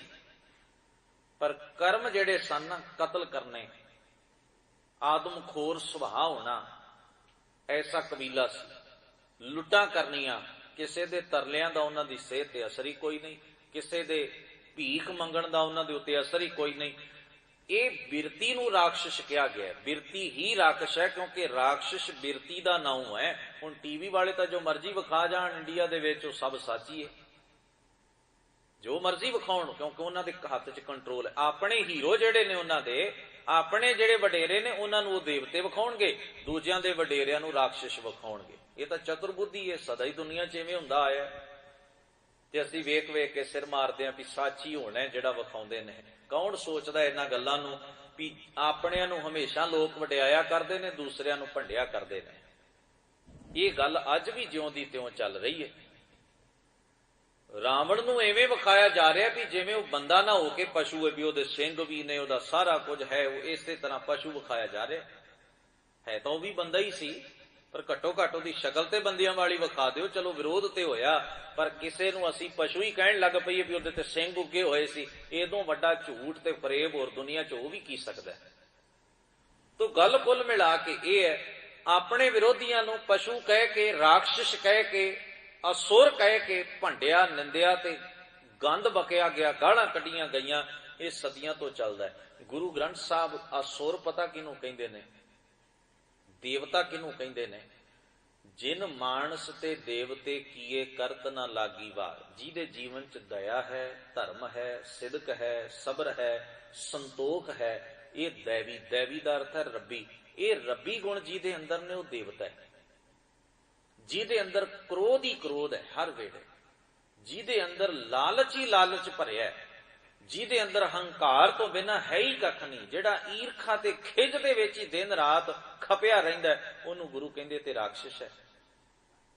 ਇਹਦੇ ਬਿਰਤੀ ਕਰਕੇ ਗੁਰੂ ਨੇ ਦੇਵਤਾ ਤੇ ਰਾਖਸ਼ ਆਖਿਆ। ਹੁੰਦੇ ਇਨਸਾਨ ਹੀ ਨੇ ਸਾਰੇ। ਜਿਹਦੀ ਬਿਰਤੀ ਦੇ ਵਿੱਚ ਗੁਣ ਨੇ, ਉਹ ਦੇਵੀ ਗੁਣਾ ਵਾਲਾ ਦੇਵਤਾ ਹੈ। ਜਿਹਦੀ ਬਿਰਤੀ ਦੇ ਵਿੱਚ ਔਗਣ ਨੇ, ਉਹਨੂੰ ਗੁਰੂ ਸਾਹਿਬ ਕਹਿੰਦੇ ਅਸੁਰ ਹੈ। ਬਿਰਤੀ ਅਸੁਰ ਹੈ। ਬਿਰਤੀ ਪਸ਼ੂਆਂ ਵਾਲੀ। ਬਚਨ ਪੜ੍ਹਦੇ ਹੋ ਨਾ, ਕਰਤੂਤ ਪਸ਼ੂ ਕੀ ਮਾਨਸ ਜਾਤ। ਹੁਣ ਕਰਤੂਤ ਨੂੰ ਪਸ਼ੂ ਆਖਿਆ।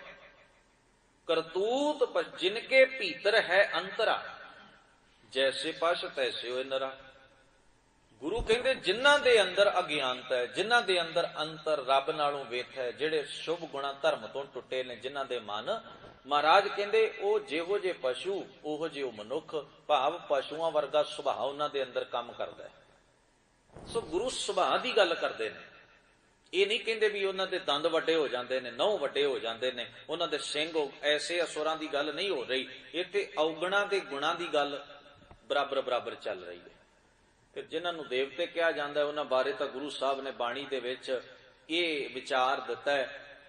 ਗੌਤਮ ਤਪਾ ਅਹਿਲਿਆ ਇਸਤਰੀ, ਤਿਸ ਦੇਖ ਇੰਦਰ ਲੁਭਾਇਆ, ਸਹਿ ਸਰੀਰ ਚੇਨ ਪੱਗ ਹੋਏ ਤਾਂ ਮਨ ਪਛੋਤਾਇਆ। ਸਾਡੇ ਸਮਾਜ ਵਿੱਚ ਕੋਈ ਮਰਦ ਔਰਤ ਉੱਤੇ ਮਾੜੀ ਨਜ਼ਰ ਰੱਖੇ, ਉਹਨੂੰ ਚੰਗਾ ਬੰਦਾ ਸਮਝਿਆ ਹੀ ਨਹੀਂ ਜਾਂਦਾ, ਉਹਨੂੰ ਬਦਮਾਸ਼ ਸਮਝਿਆ ਜਾਂਦਾ ਹੈ। ਹੁਣ ਤੁਸੀਂ ਸੋਚ ਲਓ ਵੀ ਜੇ ਇੰਦਰ ਇਹ ਸਾਰਾ ਕੁਝ ਕਰੇ ਤੇ ਦੇਵਤਾ ਹੈ, ਆਮ ਬੰਦਾ ਕਰੇ ਤੇ ਬਦਮਾਸ਼ ਹੈ। ਇੰਦਰ ਇਹ ਸਾਰਾ ਕੁਝ ਇਹੋ ਹੀ ਕਰ ਰਿਹਾ। ਕੋਈ ਤਪ ਕਰਦਾ ਹੈ, ਉਹ ਉਹਦੇ 'ਚ ਵਿਘਨ ਪਾਉਣ ਤੁਰ ਪੈਂਦਾ। ਹੁਣ ਕੋਈ ਬੰਦਾ ਪਾਠ ਕਰ ਰਿਹਾ ਹੋਵੇ ਤੇ ਤੁਸੀਂ ਉਹਦੇ 'ਚ ਵਿਘਨ ਪਾਓ ਤੇ ਸਾਨੂੰ ਕੋਈ ਚੰਗਾ ਆਖੇਗਾ, ਪਰ ਉਹ ਫਿਰ ਵੀ ਦੇਵਤਾ ਹੈ। ਭਾਵ ਆਪਣੇ ਜਿਹੜੇ ਉਹਨਾਂ ਦੇ ਬਜ਼ੁਰਗ ਨੇ ਨਾ, ਜਿੱਤੀ ਹੋਈ ਧਿਰ ਦੇ, ਉਹ ਭਾਵੇਂ ਸਾਰੀਆਂ ਬਦਮਾਸ਼ੀਆਂ ਕਰਨ, ਉਹ ਫਿਰ ਵੀ ਦੇਵਤੇ ਨੇ, ਤੇ ਦੂਸਰੇ ਭਾਵੇਂ ਚੰਗਾ ਕੰਮ ਵੀ ਕਰਨ, ਉਹ ਫਿਰ ਵੀ ਅਸੁਰ ਨੇ। ਇਹ ਸਦੀਆਂ ਤੋਂ ਇੱਕ ਸਿਸਟਮ ਚੱਲ ਰਿਹਾ, ਇੱਕ ਵੇਗ ਚੱਲ ਰਿਹਾ। ਇਸ ਨੂੰ ਸਮਝਣ ਦੀ ਲੋੜ ਹੈ ਇਤਿਹਾਸ ਦੇ ਪ੍ਰਖੇਪ ਦੇ ਵਿੱਚ। ਸਤਿਗੁਰੂ ਸੱਚੇ ਪਾਤਸ਼ਾਹ ਆਖਦੇ ਨੇ, ਜਿਨ੍ਹਾਂ ਦੇ ਅੰਦਰ ਗਿਆਨ ਦੀ ਰੌਸ਼ਨੀ ਪੈਦਾ ਹੋ ਗਈ, ਸੂਰਜ ਚੜ ਗਿਆ ਗੁਰੂ ਦੇ ਗਿਆਨ ਦਾ, ਵਿਵੇਕ ਬੁੱਧ ਦਾ, ਸੋਝੀ ਦਾ, ਅਸੁਰ ਕਾਮ ਕ੍ਰੋਧ ਲੋਭ ਮੋਹ ਹੰਕਾਰ ਈਰਖਾ ਨਿੰਦਾ ਚੁਗਲੀ ਆਸਾ ਮਨਸਾ ਤ੍ਰਿਸ਼ਨਾ ਇਤਿਆਦਿਕ ਜਿਹੜੇ ਅਸੁਰ ਨੇ, ਉਹ ਕਾਬੂ ਕਰ ਲਏ, ਸੰਘਾਰ ਦਿੱਤੇ। ਊਚੋ ਦੇਖ ਸ਼ਬਦ ਵਿਚਾਰੈ। ਸਤਿਗੁਰੂ ਆਖਦੇ ਨੇ ਫਿਰ ਊਚੋ ਦਾ ਅਰਥ ਹੈ ਉਹ ਵੱਡਾ, ਅਗੰਮ, ਅਪਹੁੰਚ, ਅਗੋਚਰ, ਅਕਾਲ ਪੁਰਖ ਵਾਹਿਗੁਰੂ। ਉਹਨੂੰ ਫਿਰ ਮਨੁੱਖ ਮਹਿਸੂਸ ਕਰਦਾ ਹੈ, ਉਹਨੂੰ ਫੀਲ ਕਰਦਾ ਹੈ। ਕਿਵੇਂ ਸ਼ਬਦ ਵਿਚਾਰੇ? ਗੁਰੂ ਦੇ ਉਪਦੇਸ਼ ਦੀ ਵਿਚਾਰ ਦੇ ਨਾਲ। ਊਪਰ ਆਦ ਅੰਤ ਤਿਉ ਲੋਏ, ਫਿਰ ਸਮਝ ਆ ਜਾਂਦੀ ਏ, ਗੁਰੂ ਦੀ ਸੋਝੀ ਆ ਜਾਂਦੀ ਸ਼ਬਦ ਦੇ ਉਪਦੇਸ਼ ਦੇ ਵਿਚਾਰ ਦੇ ਨਾਲ, ਉਪਦੇਸ਼ ਨੂੰ ਮੰਨਣ ਦੇ ਨਾਲ, ਵੀ ਉੱਪਰ ਸਭ ਤੋਂ ਉੱਤੇ ਆਦ ਅੰਤ, ਆਦ ਤੋਂ ਅੰਤ ਤੱਕ ਭਾਵ ਹਰ ਵੇਲੇ ਹਰ ਘੜੀ ਇਸ ਸੰਸਾਰ ਜੀਵ ਦੀ ਪੈਦਾਇਸ਼ ਤੋਂ ਮ੍ਰਿਤਕ ਤੱਕ, ਅਖੀਰ ਤੇ ਸਮੇਂ ਤੱਕ ਹਰ ਵੇਲੇ ਭਾਵ ਤਿਉ ਲੋਏ, ਤਿੰਨਾਂ ਲੋਕਾਂ ਵਿੱਚੋਂ ਵਾਹਿਗੁਰੂ ਆਪ ਹੀ ਆਪ ਹੈ। ਉਹੀ ਮੁੱਢ ਹੈ, ਉਹੀ ਅਖੀਰ ਹੈ, ਉਹੀ ਸਾਰੇ ਜਗਤ ਬ੍ਰਹਿਮੰਡ ਦੇ ਵਿੱਚ ਰਮਿਆ ਸਭਨਾਂ ਦਾ ਸਵਾਮੀ ਮਾਲਕ ਹੈ। ਆਪੇ ਕਰੈ ਕਥੈ ਸੁਣੈ ਸੋਏ, ਉਹਦੀ ਸੱਤਾ ਹੀ ਕੰਮ ਕਰ ਰਹੀ ਹੈ, ਸਾਰਾ ਸੰਸਾਰ ਕਾਰਜਸ਼ੀਲ ਹੈ। ਕਰੈ ਕਥੈ, ਜੀਵ ਬੋਲਦਾ ਹੈ, ਉਹਦੀ ਤਾਕਤ ਸੱਤਾ ਹੈ ਅੰਦਰ, ਸੁਣਦਾ ਉਹਦੀ ਸੱਤਾ ਹੈ ਅੰਦਰ। ਸਤਿਗੁਰੂ ਆਖਦੇ ਨੇ ਉਹੀ ਉਹ ਵਿਧਾਤਾ ਮਨ ਤਨ ਦੇ। ਇਹ ਜੀ, ਇਹ ਪ੍ਰਾਣ, ਇਹ ਸਰੀਰ, ਇਹ ਸਭ ਉਸ ਵਿਧੀ ਰਚਣ ਵਾਲੇ, ਹੁਕਮ ਬਣਾਉਣ ਵਾਲੇ ਹੁਕਮੀ ਅਕਾਲ ਪੁਰਖ ਵਾਹਿਗੁਰੂ ਨੇ ਜੀਵਾਂ ਨੂੰ ਬਖਸ਼ਿਆ ਹੋਇਆ। ਦੇ ਲੈਸੈ ਜਿੰਦ ਕਵਾਓ, ਜਿੰਦ ਦਾ ਅਰਥ ਹੁੰਦਾ ਹੈ ਅੰਦਰ ਦੀ ਸਪਿਰਟ ਕੰਮ ਕਰਨ ਵਾਲੀ, ਜਿਹਨੂੰ ਆਤਮਾ ਵੀ ਕਹਿ ਦਿੰਦੇ ਨੇ। ਕਵਾਓ ਦਾ ਅਰਥ ਹੈ ਲਿਬਾਸ, ਆਤਮਾ ਦਾ ਲਿਬਾਸ ਹੈ ਸਰੀਰ। ਦੇ ਦਿੰਦਾ ਵੀ ਤੂੰ ਹੈ, ਲੈਂਦਾ ਵੀ ਤੂੰ ਹੈ। ਦੇ ਲੈਸੈ ਜਿੰਦ ਕਵਾਓ, ਮਹਾਰਾਜ ਕਹਿੰਦੇ ਉਹ ਵਿਧਾਤਾ ਮਨ ਮੁਖ ਸੋਏ, ਸਭਨਾਂ ਦੇ ਮਨ ਅੰਦਰ ਦੀ ਮੁਖ ਦੀ ਬਾਤ ਉਹੋ ਹੀ ਜਾਣਦਾ ਹੈ। ਭਾਵ ਉਹਨਾਂ ਜੀਵਾਂ ਦੇ ਮਨ ਵਿੱਚ ਵੀ ਉਹ ਹੈ, ਮੁਖ ਵਿੱਚ ਵੀ ਉਹ ਹੈ, ਜਿਨ੍ਹਾਂ ਦੇ ਅੰਦਰ ਗੁਰੂ ਦੇ ਸ਼ਬਦ ਦਾ ਪ੍ਰਕਾਸ਼ ਤੇ ਸੋਝੀ ਹੋ ਗਈ। ਪ੍ਰਭ ਜਗ ਜੀਵਨ ਅਵਰ ਨਾ ਹੋਏ, ਉਹਨਾਂ ਦੇ ਮਨ ਨੇ ਇਸ ਗੱਲ ਨੂੰ ਮਹਿਸੂਸ ਕਰਨਾ ਸ਼ੁਰੂ ਕਰ ਦਿੱਤਾ, ਇੱਕੋ ਪ੍ਰਭੂ ਹੀ ਹੈ ਜੋ ਸਾਰੇ ਜਗਤ ਦਾ ਜੀਵਨ ਹੈ, ਉਹੋ ਹੀ ਸਾਰਿਆਂ ਵਿੱਚ ਵਿਆਪਕ ਹੈ। ਦੂਜਾ ਕੋਈ ਰਹਿ ਹੀ ਨਹੀਂ ਗਿਆ। ਜੋ ਦੂਜਾ ਹੈ ਹੀ ਨਹੀਂ ਤੇ ਪੂਜਾ ਵੀ ਮੁੱਕ ਗਈ। ਜੋ ਦੂਜਾ ਹੈ ਹੀ ਨਹੀਂ ਤੇ ਕਰਮਕਾਂਡ ਦਾ ਫਾਹ ਗਲੋਂ ਲੈ ਗਿਆ। ਦੂਜਾ ਕੋਈ ਹੈ ਹੀ ਨਹੀਂ ਤੇ ਮੂਰਤੀ ਕਿਹਦੀ ਬਣਾਉਣੀ ਹੈ? ਤੇ ਜਿਹੜਾ ਹੈ ਇੱਕੋ, ਉਹਦਾ ਰੂਪ ਰੰਗ ਆਕਾਰ ਕੋਈ ਨਹੀਂ, ਉਹਨੂੰ ਤਾਂ ਮਹਿਸੂਸ ਕਰਨਾ ਹੈ ਜੀਵਨ ਨੇ। ਉਹਦੀ ਅਸਲ ਪੂਜਾ ਕੀ ਹੈ? ਪੂਜਾ ਕੀਚੈ ਨਾਮ ਧਿਆਈਐ ਬਿਨ ਨਾਮੈ ਪੂਜ ਨਾ ਹੋਏ। ਨਾਮ ਨਾਨਕ ਨਾਮ ਰਤੇ ਪਤ ਹੋਏ। ਹੈ ਨਾਨਕ, ਜਿਹੜੇ ਉਸ ਵਾਹਿਗੁਰੂ ਦੇ ਗੁਣਾਂ ਵਿੱਚ ਰਤੇ ਨੇ, ਉਹਦੀ ਯਾਦ ਵਿੱਚ ਜੁੜੇ ਨੇ, ਉਹਨੂੰ ਚੇਤੇ ਵਿੱਚ ਰੱਖਦੇ ਨੇ, ਨਾਮ ਰਤੇ ਦਾ ਅਰਥ ਹੈ ਰਤੇ ਹੋਏ, ਰੁੱਝੇ ਹੋਏ, ਜੁੜੇ ਹੋਏ। ਪਤ ਹੋਏ, ਉਹ ਵਿਕਾਰਾਂ ਵਿੱਚ ਆਪਣੀ ਪਤ ਗਵਾਉਂਦੇ ਨਹੀਂ, ਆਪਣੀ ਪਤ ਬਚਾ ਲੈਂਦੇ ਨੇ। ਵਿਕਾਰਾਂ ਹੱਥੋਂ ਉਹ ਬੇਪਤ ਨਹੀਂ ਹੁੰਦੇ। ਕ੍ਰੋਧ, ਲੋਭ, ਹੰਕਾਰ, ਮੋਹ, ਈਰਖਾ, ਨਿੰਦਾ ਵਿੱਚ ਉਹ ਬੇਪਤ ਨਹੀਂ ਹੁੰਦੇ। ਆਤਮਿਕ ਤੌਰ ਤੇ ਉਹਨਾਂ ਦੀ ਇੱਜ਼ਤ ਕਾਇਮ ਰਹਿੰਦੀ ਹੈ। ਸਤਿਗੁਰੂ 10ਵੇਂ ਬੰਦ ਵਿੱਚ ਬਖਸ਼ਿਸ਼ ਕਰਦੇ ਨੇ, ਰਾਜਨ ਰਾਮ ਰਵੈ ਹਿਤਕਾਰ। ਜੋ ਸਭਨਾਂ ਦਾ ਮਾਲਕ ਹੈ, ਰਾਜਨ, ਜਿਹਦਾ ਹੁਕਮ ਚੱਲੇ। ਰਾਜਾ ਉਹੀ, ਬਾਦਸ਼ਾਹ ਉਹੀ ਜਿਹਦਾ ਹੁਕਮ ਪ੍ਰਜਾ ਦੇ ਉੱਤੇ ਲਾਗੂ ਹੈ। ਸਰਕਾਰ ਉਸੇ ਨੂੰ ਕਿਹਾ ਜਾਂਦਾ ਹੈ ਜਿਹਦੀਆਂ ਨੀਤੀਆਂ ਕੰਮ ਕਰਦੀਆਂ ਨੇ। ਸਤਿਗੁਰੂ ਆਖਦੇ ਨੇ ਸਭਨਾਂ ਦਾ ਮਾਲਕ, ਜਿਹਦਾ ਹੁਕਮ ਸਾਰੇ ਬ੍ਰਹਿਮੰਡ ਉੱਤੇ ਕੰਮ ਕਰਦਾ ਹੈ। ਹੁਕਮੀ ਹੁਕਮ ਚਲਾਏ ਰਾਹ, ਨਾਨਕ ਵਿਗਸੈ ਵੇ ਪ੍ਰਵਾਹ। ਔਰ ਸਤਿਗੁਰੂ ਕਹਿੰਦੇ ਨੇ ਰਾਮ, ਰਮਿਆ ਹੋਇਆ। ਉਹ ਜਿਹੜਾ ਜੀਵ ਜਿਹਦੇ ਅੰਦਰ ਗੁਰੂ ਦਾ ਉਪਦੇਸ਼ ਟਿਕ ਗਿਆ, ਵਸ ਗਿਆ, ਉਹ ਸਾਰਿਆਂ ਦੇ ਮਾਲਕ, ਸ਼੍ਰੋਮਣੀ ਮਾਲਕ, ਔਰ ਜਿਹੜਾ ਸਭਨਾਂ ਵਿੱਚ ਰਮਿਆ, ਹਿਤਕਾਰ, ਹਿਤ ਕਰਕੇ ਉਹਨੂੰ ਪਿਆਰ ਕਰਦਾ ਹੈ, ਉਹਨੂੰ ਸਦਾ ਆਪਣੇ ਅੰਦਰ ਚੇਤੇ ਵਿੱਚ ਰੱਖਦਾ ਹੈ। ਮਨ ਕਰਕੇ ਉਸ ਰੱਬ ਨਾਲ ਪਿਆਰ ਹੈ, ਮਨ ਕਰਕੇ ਉਸ ਰੱਬ ਦੇ ਨਾਲ ਸਾਂਝ ਬਣ ਗਈ, ਹਿੱਤ ਬਣ ਗਿਆ, ਸਾਂਝ ਬਣ ਗਈ। ਹਜ਼ੂਰ ਕਹਿੰਦੇ ਰਣ ਮੈਂ ਲੂਝੈ ਮਨੁਆ ਮਾਰ। ਆਪਣੇ ਮਨ ਨੂੰ ਸਾਧ ਕੇ ਉਹ ਜਗਤ ਦੇ ਇਸ ਅਖਾੜੇ ਦੇ ਅੰਦਰ ਔਗਣਾਂ ਤੇ ਵਿਕਾਰਾਂ ਨਾਲ ਜੂਝਦਾ ਹੈ, ਲੁੱਝਦਾ ਹੈ। ਮਾਰ ਸ਼ਬਦ ਜਿਹੜਾ ਹੈ ਗੁਰੂ ਗ੍ਰੰਥ ਸਾਹਿਬ ਦੀ ਬਾਣੀ ਵਿੱਚ ਆਇਆ, ਕਾਮ ਨੂੰ ਮਾਰੋ, ਕ੍ਰੋਧ ਨੂੰ ਮਾਰੋ, ਮਨ ਨੂੰ ਮਾਰੋ। ਹੁਣ ਮਾਰਨ ਦਾ ਅਰਥ ਡੈਡ ਕਰਨਾ ਨਹੀਂ। ਇਹੀ ਤਾਂ ਬਾਣੀ ਦੀ ਵਿਆਖਿਆ ਦੇ ਫਰਕ ਪਏ ਨੇ। ਵੈਦਾਂ ਦੀ ਭਾਸ਼ਾ ਦੇ ਵਿੱਚ ਮਾਰਨਾ ਹੁੰਦਾ ਸਾਧਨਾ। ਸੰਕੀਆ ਮਾਰ ਲਿਆ, ਜ਼ਹਿਰੀਲੀ ਚੀਜ਼ ਹੈ ਨਾ, ਕੋਈ ਜੜੀ ਬੂਟੀ ਜ਼ਹਿਰ ਵਾਲੀ, ਵੀ ਬੰਦਾ ਉਹਨੂੰ ਸੁੰਘੇ ਜਾਂ ਖਾ ਲਏ ਤੇ ਬੰਦਾ ਮਰ ਸਕਦਾ ਥਾਂ ਤੇ। ਉਸੇ ਹੀ ਚੀਜ਼ ਨੂੰ, ਜ਼ਹਿਰ ਵਾਲੀ ਚੀਜ਼ ਨੂੰ, ਜਦੋਂ ਵੈਦ अपने तरतीब नाल ढालदा है, उहदे कुछ तत्त वधा के घटा के कुछ चीज़ां उहदे च होर मिला के कुछ कढ के उहदी ओह दवाई बना लैंदा है। ओहो ही जहर लोकां नूं जीवन देण लग पैंदा है। की कीता उहने? ओहो जहर आम बंदा खा ले ते मर सकदा है, ओहो ही जहर वैद जदों वरतदा है दवाई बन जाती है, लोगों का रोग दूर करदी ते बंदे बच जाते हैं, उन्हों की जान सलामत रह जाती है। वो की कीता जहर नूं? उहनूं अपनी भाषा च कहिंदे ने मैं इहनूं मार लिया। मारन का अर्थ है इहनूं साध लिया, इहनूं काम की चीज़ बना लिया, फायदा देण वाली बना लिया। हुण ना तां काम मर सकदा है बंदे दे अंदर, तां कुदरत ने पैदा कीता है। जे ये नहीं तो संसार की उत्पत्ति कोई नहीं। जे क्रोध नहीं बंदे दे अंदर तो बंदा तो कख भी नहीं। संसार दे अंदर जीना मुश्किल है। जे हंकार नहीं तो है कि लोग पूछणगे तेरा नां की है, आपां की दसांगे जी मेरा नां की है, कि मैं आ हाँ। मैं बंदा अपनी ते गल करेगा ना, अपना आप दसना, आइडेंटिटी अपनी पछाण, हंकार पछाण है अपनी। ये सारे विकार जिहड़े रब ने पैदा कीते ने, वेखो इन्हां दी व्याख्या इस ढंग नाल हुंदी जा रही है भी ये जी चाहिए ने जी मार देने ने, खत्म कर देने। किवें खत्म हो जाणगे जदों रब ने पैदा कीते बंदे? तू तेरी की हस्ती इहनूं मार लें ते? आपां जदों दुनिया च मान नाल कहिंदे आ भी आ मेरी कौम है, आ मेरा धर्म है, आ मेरा गुरु है, आ मेरा उपदेश है गुरु दा, आ मेरा ख्याल है, आ मेरी पछाण है। सूक्ष्म रूप विच उहदे च हौमे दा तत्त हुंदा है, जिहड़ा हर जीव जंतु अपनी होंद वास्ते लड़दा है, मनुख भी अपनी होंद वास्ते लड़दा है। वो किहड़ी चीज़ है? वो आइडेंटिटी, पछाण, अपना वखरापन। वो वखरापन हौमे दा करके ही है। ये कुदरत ने सानू दातां दित्तियां, मटीरीअल है जिहदा करके जीवन चल रहा। तुसीं सोचो जे सब कुछ ना होवे बंदा की होवे? कुछ भी नहीं, बेरंग पत्थर। मारन दा अर्थ है इन्हां नूं बाणी दे अंदर मन मारे बिन भगत ना होए।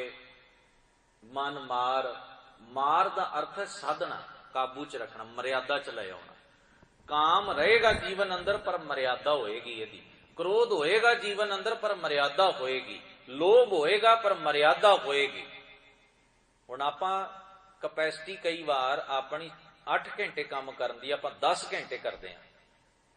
वो जिहड़े 2 घंटे ओवर टाइम लाउने आ, लोभ करके ही लाउने। ते इहदे च किसी का की नुकसान है? मैं भावें 12 घंटे काम करा, मैं अपने हड्ड भन्न रहा, मेहनत कर रहा, मैं अपने घर नूं खुशहाल करने वास्ते मैं 12 8 की जगह 12 घंटे काम कर रहा, 4 घंटे वध वो लोभ करके ही कर रहा ना 4 घंटे। ते ये लोभ किसी का नुकसान नहीं करता। मैं अपनी मेहनत करके अपना परिवार पालना है, खुशहाल बनाना है, सहूलतां सुख पैदा करने ने।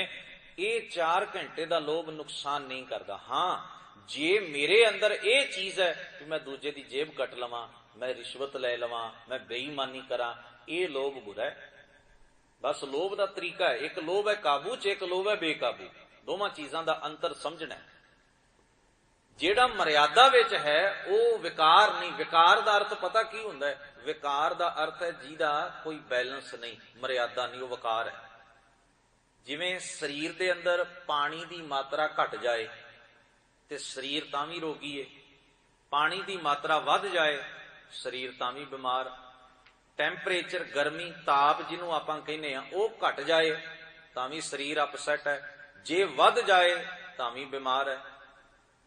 जे शुगर घट जाए तां भी बीमारी है, वध जाए तां भी बीमारी है। ब्लड प्रैशर हाई हो जाए तां भी रोग है, लो हो जाए तां भी रोग है। मर्यादा च रहे तो शरीर ठीक रहिंदा है, अरोग रहिंदा है। इसे तरह ये चीज़ां ने, ये जदों मर्यादा च आउंदियां ने उन्होंने कहंदे ने गुरु साधना, फायदा दिंदियां ने। जदों इन्हां दी मर्यादा टुटदी है नुकसान हुंदा है, बंदा भी बीमार, आले दुआले नूं भी दुखी करदा है। सो गुरबाणी दे पक्ष समझण वाले ने जिहड़े गुरु ग्रंथ साहब ने बयान कीते ने, ये कोई हवाई गल्लां नहीं, साडे जीवन दी गल है। सही मायनिਆਂ विच सानू जिहड़ा पाठ पढ़ाया जा रहा है ना अर्थां दे नां दे उत्ते, इवें जी ये मर जाते ने, इवें जी फलाने ने कर लिया जी, ढमकाने ने, सब ऐसियां गल्लां ने जिहड़ियां बंदे दे जीवन च कोई काम नहीं आउंदियां। बस कन्नां नूं सुण लई कहानियां चंगियां ने तो सुनी जाती है लोक किसे समझ के। पर गुरु साहब ने गल वो कही जिहड़ी साडे जीवन विच काम आ जाए, जिहड़ी साडे जीवन नूं कोई दिशा दिंदी है, साडे जीवन नूं सवारण वाली है। गुरु साहब कहंदे मन मैं रण मैं, रण की है? रण तत्ता है मैदान।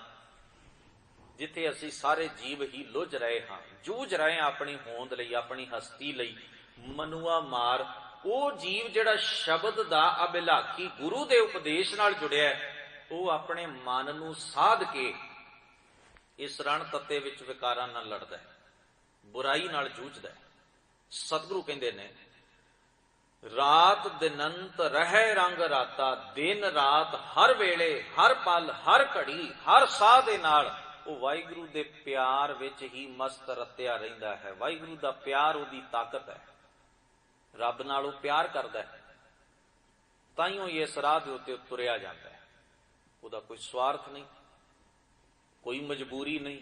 ਨਹੀਂ ਤਾਂ ਸੰਸਾਰ 'ਚ ਬਹੁਤੇ ਕੰਮ ਮਜਬੂਰੀ 'ਚ ਕੀਤੇ ਜਾਂਦੇ ਨੇ। ਪਾਠ ਮਜਬੂਰੀ ਏ, ਮੱਥਾ ਟੇਕਣਾ ਮਜਬੂਰੀ ਏ, ਸੰਗਤ 'ਚ ਬਹਿਣਾ ਮਜਬੂਰੀ। ਜਿੱਥੇ ਪਿਆਰ ਹੋਵੇ ਉੱਥੇ ਮਜਬੂਰੀ ਖਤਮ ਹੋ ਜਾਂਦੀ ਹੈ। ਜਿੱਥੇ ਪਿਆਰ ਹੁੰਦਾ ਹੈ ਨਾ, ਉੱਥੇ ਮਜਬੂਰੀ ਕੋਈ ਨਹੀਂ ਹੁੰਦੀ। ਤੇ ਜਿੱਥੇ ਮਜਬੂਰੀ ਹੋਵੇ ਉੱਥੇ ਗੁਰੂ ਕਹਿੰਦੇ ਨੇ, ਬੱਧਾ ਚੱਟੀ ਜੋ ਭਰੇ, ਨਾ ਗੁਣ ਨਾ ਉਪਕਾਰ, ਸੇਤੀ ਖੁਸ਼ੀ ਸਵਾਰੀ ਹੈ। ਨਾਨਕ ਕਾਰਜ ਸਾਰ, ਜੇ ਆਨੰਦ ਲੈਣਾ ਚਾਹ ਪੈਦਾ ਕਰ, ਨਹੀਂ ਤੇ ਬੱਧਾ ਚੱਟੀ ਕਿੰਨਾ ਕੁ ਚਿਰ ਭਰੇਗਾ। ਇਹਦੇ ਚੋਂ ਨਾ ਤੈਨੂੰ ਕੋਈ ਲਾਭ ਮਿਲਣਾ, ਸਮਾਂ ਵਾਧੂ ਦਾ ਬਰਬਾਦ, ਨਾ ਗੁਣ ਨਾ ਉਪਕਾਰ, ਨਾ ਆਪ ਕੁਝ ਕਮਾਇਆ ਨਾ ਕਿਸੇ ਦਾ ਕੁਝ ਸਵਾਰਿਆ। ਸੋ ਗੁਰੂ ਮਹਾਰਾਜ ਬਖਸ਼ਿਸ਼ ਕਰਦਿਆਂ ਕਹਿੰਦੇ ਨੇ, ਤੀਨ ਭਵਨ ਜੁਗ ਚਾਰੇ ਜਾਤਾ, ਸਾਰੇ ਬ੍ਰਹਿਮੰਡ ਵਿੱਚ ਤੇ ਹਰ ਸਮੇਂ ਵਿੱਚ ਉਹ ਇੱਕੋ ਵਾਹਿਗੁਰੂ ਦੀ ਹਸਤੀ ਮੌਜੂਦ ਹੈ। ਇਹ ਉਹ ਜਾਣ ਲੈਂਦਾ, ਇਸ ਗੱਲ ਵਿੱਚ ਉਹ ਵਿਸ਼ਵਾਸ ਕਰਦਾ, ਭਰੋਸਾ ਕਰਦਾ।